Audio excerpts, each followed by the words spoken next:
եկարտավար մի քանի թեմաներ եք առանձնացրել, հիմնականը անդրադառնում ենք այս սոցիալական խնդիրներին, բայց ինչ լրատվական մինչև եթերը դուք ասացիք, իսկ լսել ենք մենք արդյոք էկոնոմիկայի նախարար Գևորգ Պապոյանի շարքերում հանճարել միտքը։ Խնդրում եմ հիշեցնել ինչ մտքի մասին է խոսքը եւ ինչ ունեք ասելու այդ փաստով։ Համեցեք։ Բարը ձեզ, շնորհակալ եմ հրավերի համար։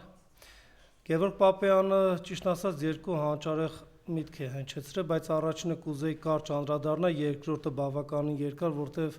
վերաբերում է պետական բյուջեին եւ արտաքին ներքին պարտքին եւ առհասարակ Հայաստանի Հանրապետության ազգաբնակչության բոլոր շերտերին։ Առաջին Գևորգ Պապոյանը ասաց, եթե մեզ չընտրեք, չի լինի թրիփ, եթե մեզ չընտրեք, չի լինի խաղաղություն, եթե մեզ չընտրեք, չի լինի սա, չի լինի նա, չի լինի։ Իմ մոտ այնպիսի տպավորություն է, որ այսօրվա իշխանությունները Հայաստանի Հանրապետության ազգաբնակչության հույսն ու հավատն առանց իրանց դատապարտված ենք այս տարածաշրջանում մայր Հայաստանում պետություն, պետականություն ունենալու համար։ Գևորգ Պապոյան, մի պահ փորձեք դուք Նիկոլ Փաշինյանի ձեռքը բռնած եւ ձեր բոլոր բարձրաստիճան պաշտոնյաները հրաժարական տվեք եւ քաղաքական դաշտից դուրս եկեք եւ տեսնենք այն ձեր վերը նշված գործոնները իրականություն կդառնան թե ոչ եւ վիճահարույց են, արդյոք խաղաղությունը դա իրատեսական է թե ոչ Ադրբեջան հետ, արդյոք թրիփը իրատեսական է եւ արդյոք դա նպաստում է Հայաստանի Հանրապետության ազգային շահերին թե ոչ եւ այսպես շարունակ։ Հետեւաբար վստահեցնում եմ ձեզ, դուք իշխանության լինելով 18 թվականից մինչ օրս ավելի մեծ չարիք եւ արհավիք բերեցիք հայ ժողովրդի եւ արցախահայության գլխին իր բոլոր հետևանքներով,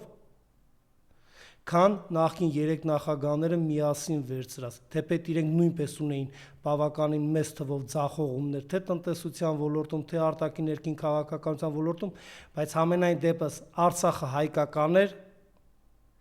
Հայաստանի Հանրապետության բանակը պարտավորականի հոգեբանությամբ այսօր նախկինում հաղթողի հոգեբանությամբ էր եւ այսպես շարունակ։ Ինչ վերաբերում է երկրորդ մասին, ոչ այնքան Գևորգ Պապոյանին եմ ուզում անդրադառնամ, բայց այսպես թե այնպես Հայաստանի Հանրապետության էկոնոմիկայի նախարար լինելով հանդերձ Գևորգ Պապոյանը ասում է Հայաստանի Հանրապետության պետական արտաքին եւ ներքին պարտքը կառավարելի է, մենք նվազեցրել ենք ՀՆԱ հարաբերակցությամբ 17 թվականի համեմատ մեր պետական արտաքին եւ ներքին պարտքը ոչ այդքան բեռ էր, քան նախկինում նման ձևակերպումներով, լավ, այսպես ասած։ Հայաստանի Հանրապետության պետական բյուջեն Հայաստանի Հանրապետության տնտեսության բոլոր ոլորտների վրա մեծագույն ազդեցություն է թողնում իր կառուցվածքով։ Հայաստանի Հանրապետության պետական բյուջեն ազդեցություն է թողում Հայաստանի Հանրապետության յուրաքանչյուր քաղաքացու կենսամակարդակի գնողունակության վրա։ Իսկ առավել հատկանշական է, պարոն Պապոյան, որ պետական բյուջեի արտաքին եւ ներքին պարտքը, որը 14 միլիարդ 600 միլիոն դոլարը գերազանցել է եւ այս տարվա պետական բյուջեի դեֆիցիտով այն գերազանցել է 14 միլիարդ 16 միլիարդ դոլարը եւ այն չի կարող բացասական չանդրադառնալ Հայաստանի Հանրապետության տնտեսության եւ Հայաստանի Հանրապետության ազգաբնակչության վրա։ Երբ որ դուք մատնանշում եք, որ այսօր Հայաստանի Հանրապետության կառավարության արտաքին եւ ներքին պարտքը համախառն ներքին արդյունքի 49% է, շուրջ 50% է եւ կառավարելի է, վստահեցնում եմ ձեզ, դա վիճելի է։ Երբ որ դուք ասում եք 17 թվականին Հայաստանի Հանրապետության կառավարության արտաքին եւ ներքին պարտքը ՀՆԱ հարաբերակցությամբ 59 շուրջ 60% է եւ այն ներկայացնում եք, որ դուք ձեր կառավարման տարիների արդյունքում նվազեցրել եք ՀՆԱ արտաքին եւ ներքին պարտք հարաբերակցությունը 10%-ով, ապա ինչու չեք նշում, որ ձեր 8 տարվա կառավարման արդյունքում համախառն ներքին պարտք հասկացությունը կամ պետական արտաքին եւ ներքին պարտքը ավելացրել եք շուրջ 130%-ով քան 17 թվականին էր, որտեղ 17 թվականին ունենք շուրջ 6 միլիարդ դոլարի արտաքին եւ ներքին պարտք, այս տարի ունենք այս տարվա պետական բյուջեի դեֆիցիտը ներառյալ մեջը,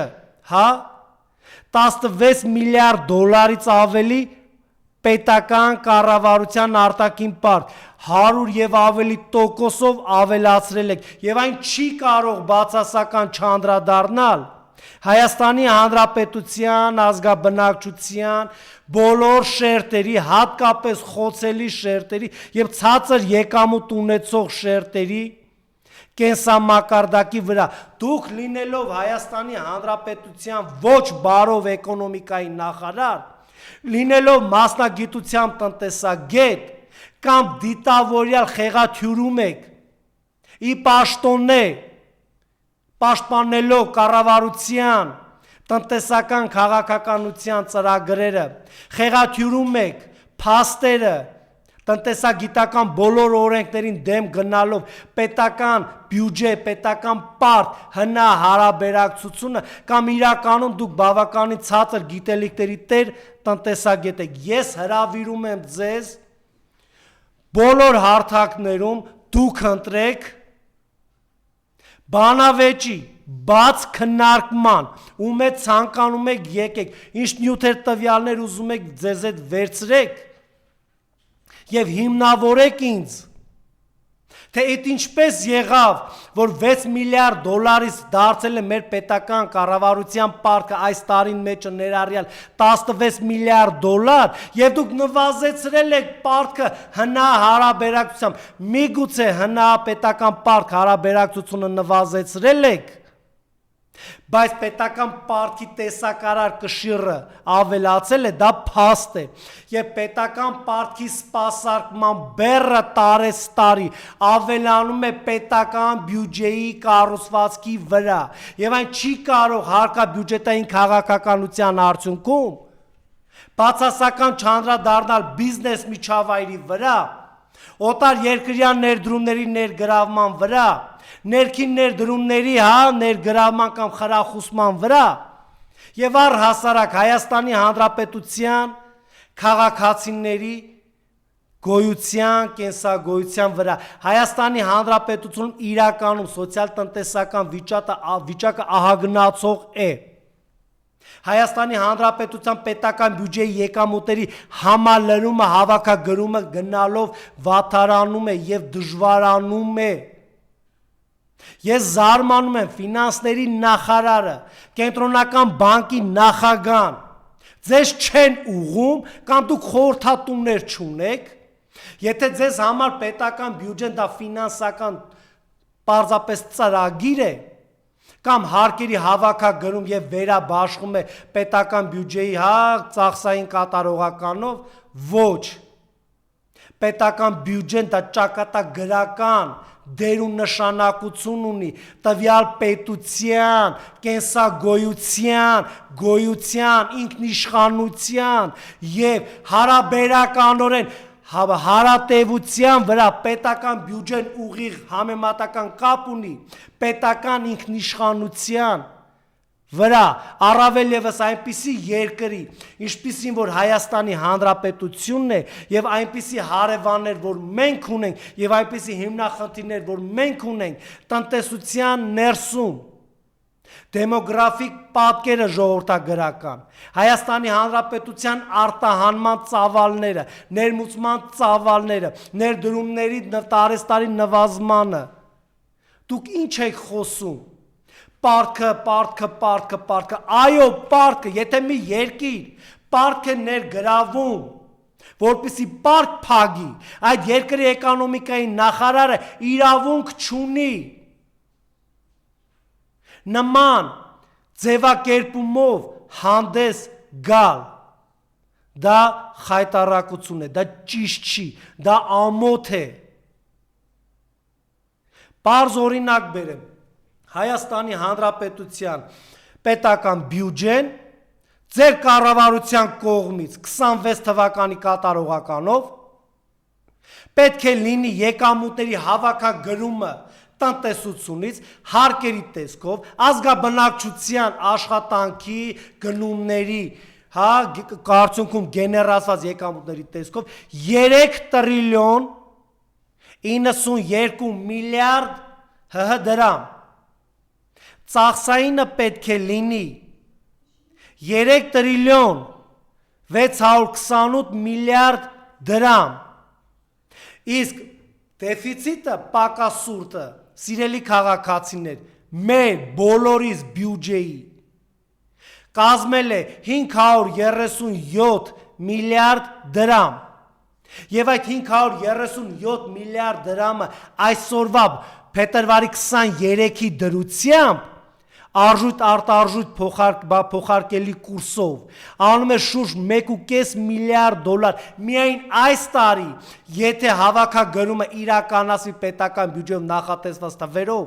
ծախսերը իրականացվեն պետական բյուջեի նախատեսված թվերով եւ պետական արտաքին եւ ներքին պարտքի ներգրավում անենք, որպես այս 537 միլիարդ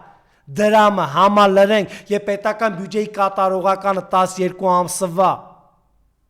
իրականություն դառնա ֆորս մաժորային խնդիրներ չառաջացնի տնտեսության մեջ, սոցիալական ծրագրերում։ Միայն այս տարի արդեն իսկ 1 միլիարդ 500 միլիոն դոլարով մեր պետության բոլորիս պարտքը արդեն իսկ լրացուցիչ ավելանալու է իր մայր գումարով եւ տոկոսավճարներով եւ սպասարկումով։ Հետևաբար այն չի կարող բացասական չանդրադառնալ Հայաստանի Հանրապետության ազգաբնակչության կենսամակարդակի եւ գնողունակության վրա պարզ տրամաբանություն է դա տնտեսագիտություն է, դա բոլոր ժամանակներում, բոլոր ժողովուրդների մեջ այդպես է, բոլոր պետություններում այդպես, այսօր աշխարհում չկա գետ մի պետություն, որը չունենա պետական կառավարության արտաքին եւ ներքին պարկ։ Աշխարհում 2 պետություն կա, որի պետական բյուջեն պրեֆիցիտով է, այսինքն եկամուտները գերազանցում են ծախսերը։ Դա Չինաստանն է եւ Գերմանիան է։ Այսօր կան անհամեմատ ավելի մեծ պետական պարտք ունեցող պետություններ։ Ամերիկան 38 տրիլիոն 500 միլիարդ դոլարը գերազանցել է, Չինաստանը շուրջ 10 տրիլիոն դոլար, եվրոպական խոշոր տնտեսություն ունեցող երկրներինը մի քանի տրիլիոն դոլար է, բայց այդ պետությունների պետական արտաքին եւ ներքին պարտքը նույնպես բացասական է անդրադառնում ազգաբնակչության, կենսագոյության, գնողունակության վրա, սակայն խնդիրը այստեղ պետական պարտքի տեսակարար կշիռը հնարաբերակցությունը չի, դա արդեն դասական, տնտեսագիտական, գրքային, տեսությունից վերածվել է պրակտիկ հետևյալ գործոնի։ Ամերիկայի պետական արտաքին եւ ներքին պարտք հնարաբերակցությունը շուրջ 120% է։ Ճապոնիայինը 260 եւ ավելի տոկոս, բայց այդ երկրները կարողանում են սպասարկել իրենց կողմից ներգրաված արտաքին եւ ներքին պարտավորությունները եւ այդքանով իսկ չեն ծանրաբեռնում այդ երկրի ազգաբնակչության կենսամակարդակի վրա, որտեղ այդ երկրի տնտեսությունները զարգացող տնտեսություններ են, ոլորտային զարգացող տնտեսություններ են, այդ պարտքերը, որ ներգրավել են զարգացած երկրները, ուղղել են այդ ֆինանսական միջոցները, ենթակառուցվածքներ կառուցելու համար, ջրամբարներ կառուցելու համար, էներգետիկ համակարգերը արդյունավետ եւ արդիականացնելու համար, ենթակառուցվածքներ կառուցելու համար, այսինքն եկամտաբերության մեջ են ուղղորդել, իսկ մեր կառավարությունը առավել եւս վերջի 8 տարվա արդյունքում շուրջ 9 միլիարդ դոլարի պարտք են ներգրավել, որը ծանր բեռ է արդեն իսկ Հայաստանի Հանրապետության քաղաքացիների վրա եւ չեն կարողանում հիմնավորել օբյեկտիվորեն, որ ոլորտներում են կապիտալ ներդրումներ արել, որ այդ եկամուտները վերադարձելության սկզբունքով կարողանանք սպասարկել այդ ահագնացող պետական արտաքին եւ ներքին պարտքը, որը վտանգում է մեր տնտեսությանը եւ Հայաստանի Հանրապետությանը, հանգեցնելու է դեֆոլտի, սննկացման։ Բազմաթիվ երկրներ կան, որոնք պետական արտաքին եւ ներքին պարտքը ավելացրել են, ներարկելով սոցիալական խնդիրների, ներարկելով ոչ արդյունավետ տնտեսության ծրագրերին, մեգապրոյեկտներին, թղթաբանությունների վրա եւ մխսել գրպանել են եւ հետո կանգնել են դեֆոլտի առջեւ նույն Արգենտինան, նույն Հունաստանը, Ռուսաստանը, բազմաթիվ երկրներ։ Հայաստանի Հանրապետության կառավարությունը եթե քայլեր չձեռնարկի իրապես տնտեսության ոլորտում բարեփոխումներ անեն հարկաբյուջետային քաղաքականության արդյունքում, դրամավարկային քաղաքականության արդյունքում, վստահեցնում եմ ձեզ, Հայաստանի Հանրապետությունը մոտակա 5 տարվա ընթացքում, որը նույնպես շարունակական պետական արտաքին եւ ներքին պարտքի ավելացում է նույնպես տեղի ունենալու, մենք խնդիր ենք ունենալու որպես պետություն, որպես հասարակություն, վճարունակ ենք լինելու, թե ոչ։ Այսօրվա իշխանությունները, ինչպես նաև նախորդ իշխանությունները, ժամանակավոր են, գալու են եւ գնալու են։ Այսօրվա իշխանություններին էլ են փոխարինելու, ապագա իշխանություններին էլ են փոխարինելու։ Պետությունն է հարատևության, իմաստը, հասարակ քաղաքացիներն են սպասարկելու նախորդ իշխանությունների կողմից վերցված պետական արտաքին եւ ներքին պարտքը, այսօրվա իշխանությունների կողմից վերցվող արտաքին եւ ներքին պարտքը եւ ապագա իշխանությունների կողմից Հայաստանի Հանրապետության յուրաքանչյուր քաղաքացի է սպասարկում մեր կառավարության պետական արտաքին եւ ներքին պարտքը։ Հետեւաբար, այսօրվա իշխանությունները, որքան էլ որ խոսում են պատասխանատվություն ենք մենք կրում, դուք ոչ մի բան չեք կարող կրել, ինչպես նախորդ իշխանությունները, ինչպես ձեզ փոխարինող իշխանությունները։ Խնդիրը նրանում է, թե դուք ինչ հետագիծ եք թողելու Հայաստանի Հանրապետության ազգաբնակչության, սոցիալ-տնտեսական գնողունակության վրա Հայաստանի Հանրապետությունում այսօր աղքատությունը ահագնացող աստիճանի է հասել։ Հայաստանի Հանրապետությունում ժողովրդագրական պատկերը աղետալի վիճակում է։ Հայաստանի Հանրապետությունում կենսաթոշակառուների վիճակը ահավոր ծայրաստիճան ահագնացող խնդիրներով լի, այսպես ասած, գոյապայքարի մեջ են։ Եվ մեր էկոնոմիկայի նախարարը պարտքից է խոսում, ոչ պարոն նախարար, դուք իրական տնտեսությունից խոսած եք եւ հարց եմ ձեզ ուղղում։ Ինձ կարող եք հիմնավորել այդ 9 միլիարդ դոլարը որտեղ եք ծախսել, միայն չասեք, որ զենք եք գնել, չի կարող նման բան լինի, սուտ եք խոսում, միայն չասեք ասֆալտապատում եք արել, չի կարող նման բան լինի, տեսնում ենք ձեր կատարած ասֆալտապատումը։ Միայն չասեք, որ հյուսիս հարավն եք ավարտել, չի կարող նման բան լինի։ Միայն չասեք, որ երկաթգիծն եք հասցրել հայ-իրանական սահմանին, չի կարող նման բան լինել։ Միայն չասեք ջրամբարներ եք կառուցել, այնպիսի հողային ռեֆորմներ եք իրականացրել, որ յուրաքանչյուր քառակուսի մետր մշակվող հողը արդեն իսկ մշակվում է։ Միայն չասեք, որ այնպիսի մեգա ծրագրեր եք իրականացրել պետական կապիտալ ծախսերով, որ Հայաստանի Հանրապետության ջրային ռեսուրսները անբարվում եւ արդյունավետ կառավարվում են։ Միայն չասեք այնպիսի սոցիալական ծրագրեր եք իրականացրել, որ Հայաստանի Հանրապետությունում արտագաղթը նվազում է եւ ծնելիությունը բարձրանում է։ Ոչ, միայն 25 թվականի, 24 թվականի համեմատ ծնելիությունը նվազել է 4.8%-ով։ Եվ դուք խոսում եք պետական արտաքին եւ ներքին պարտքից եւ համեմատություն եք բերում այնպիսի երկրներից, որոնք են զարգացած երկրները, չի կարելի, չի կարող նման բան լինել։ Բայց մեզ օրինակ նույն Արեն Սիմոնյանը ասում է գրկեք միմյանց շնորհավորեք ինչի համար։ Այսինքն ոնց գրկենք միմյանց եւ շնորհավորենք։ Իրենք այնպիսի պայմաններ են բերել, որ պետք է մենք միմյանց շնորհավորենք, խաղաղություն են բերել էս։ Ընդունված բան է առհասարակ աշխարհում։ չկա նման հասկացություն, խաղաղություն։ Բոլոր ժամանակներում ժողովուրդները, հասարակությունները, թագավորությունները, կայսրությունները պատերազմել են, պատերազմում են եւ պատերազմելու են։ Դա մարդու տեսակն է, դա բնության օրենքն է։ Այնքանով որքանով որ մարդիկ պատերազմում են բնական ռեսուրսների համար, մարդկային ռեսուրսների համար, կոմունիկացիոն ճանապարհների, տարանցիկ ուղիների վերահսկելի կամ վերահսկողություն ունենալու համար եւ պատերազմեն էներգետիկ ռեսուրսների համար։ Նման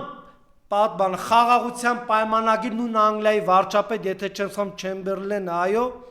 բերեց, ասես, տեսեք, ես խաղաղության պայմանագիր եմ բերել ֆաշիստական Գերմանիայի եւ ինչ տեղի ունեցավ պատերազմ։ Նրանք նախընտրեցին պատերազմը եւ խայտառակությունը։ Ֆաշիստական Գերմանիան միմյանց հանդեպ չհարձակվելու պայմանագիր ստորագրեցին Խորհրդային Միության ժամանակ, ինչ տեղի ունեցավ 41 թվականին ֆաշիստական Գերմանիան հարձակվեց Խորհրդային Միության վրա։ Բազմաթիվ երկրներ, բազմաթիվ ժողովուրդներ խաղաղության պայմանագիր են ստեղծել կամ հրադադարի պայմանագիր են ստորագրել եւ այն խախտվել է,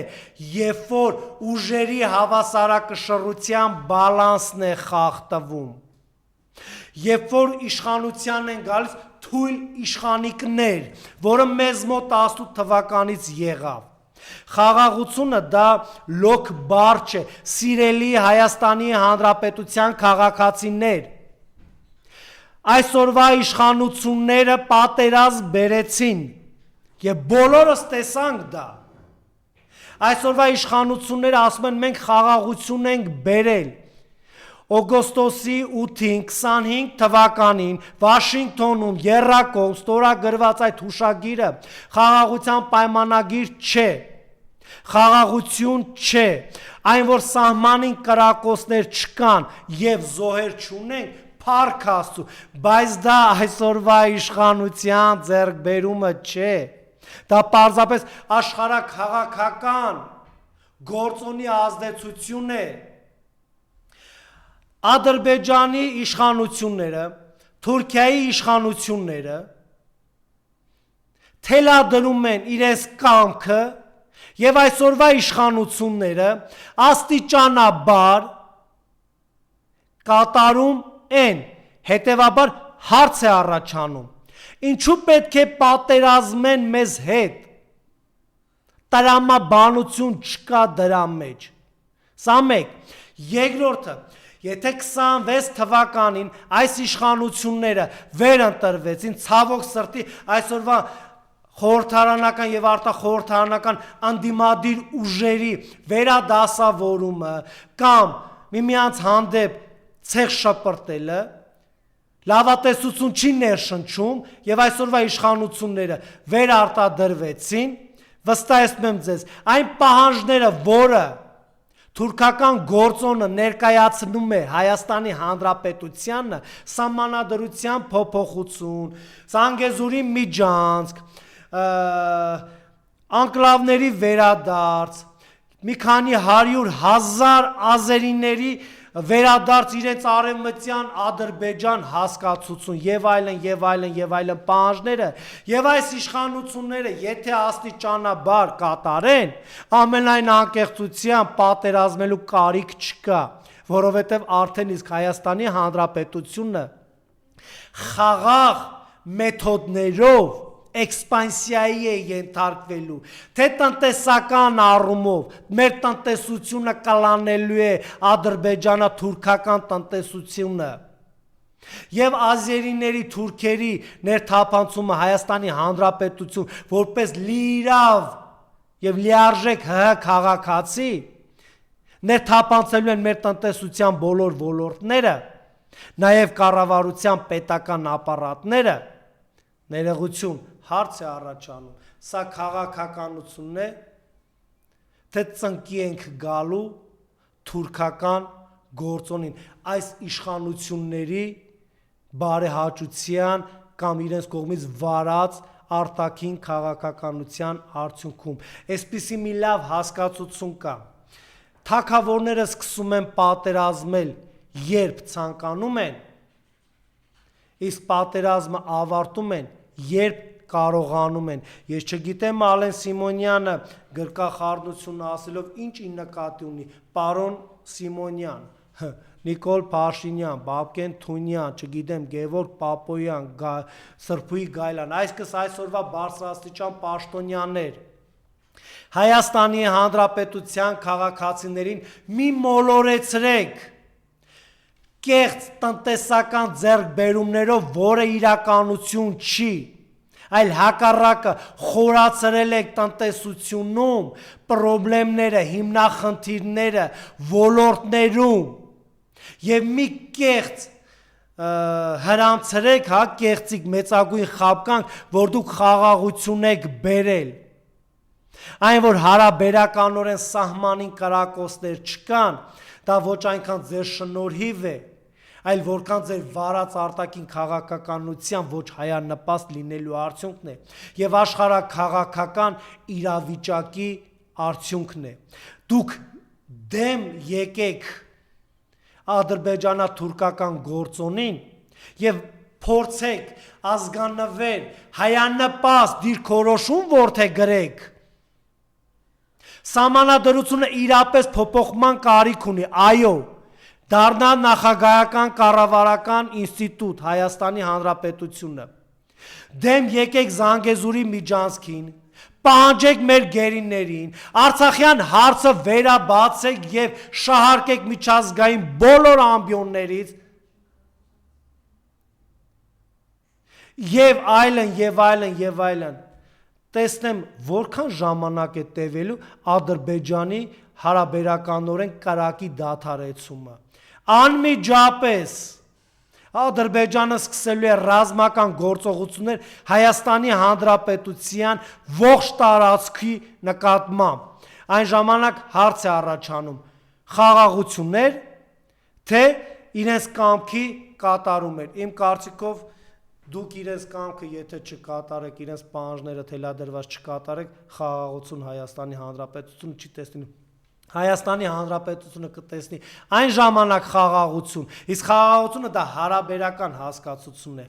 Երբ որ մեր տնտեսությունը սկզբի որ խաղաղություն որտեղ ամբողջ անցած շաբաթը սպանություններ, դանակահարություններ ամբողջ երկրի տարածքով, Երևան, Գյումրի, Սևան, այսօր մի քիչ առաջ հայտնի է դարձել, որ Ազգային գրադարանի հարակից հատվածում 20-ից ավել երիտասարդ ծեծի են ենթարկել մեկ այլ երիտասարդի։ Ոստիկանության բարձրաձայնողները կանխել են հետագա զարգացումները։ Նախազգուշական երկու կրակոց արձակել օդ, մեկ ձյան ձերբակալվել է։ Ամբողջ երկրում համատարած սարսափելի վիճակ է։ Կարճ խաղաղության հետ կապված սիրելի Հայաստանի Հանրապետության քաղաքացիներ, այսօրվա իշխանությունները պատերազմ բերեցին, կորուստներ ունեցանք, թե տարածքային, թե անգնահատելի մարդկային կորուստներ ունեցանք եւ խաղաղություն իրականում չկա։ Հայաստանի Հանրապետության սահմանների շուրջ խաղաղություն չկա, այն որ չեն կրակում ուղիղ իմաստով, դա դեռ խաղաղություն չի, ցանկացած պահի կրակելու են։ Ինչ վերաբերվում է Հայաստանի Հանրապետության ներսում այս կրակոցները, դանակահարությունները, սպանությունները եւ այլն եւ այլն եւ այլն եւ այլն։ Սրբուի Գայլան 7 միլիոն դրամ պարգևավճար եք ստացել։ Այդ մի պարզ օրինակ է։ Դուք չէիք ասացիք, ես ինչու պետք է $200,000 անուս բնակարան չունենամ 20 տարվա մեջ։ Ներքին գործերի նախարար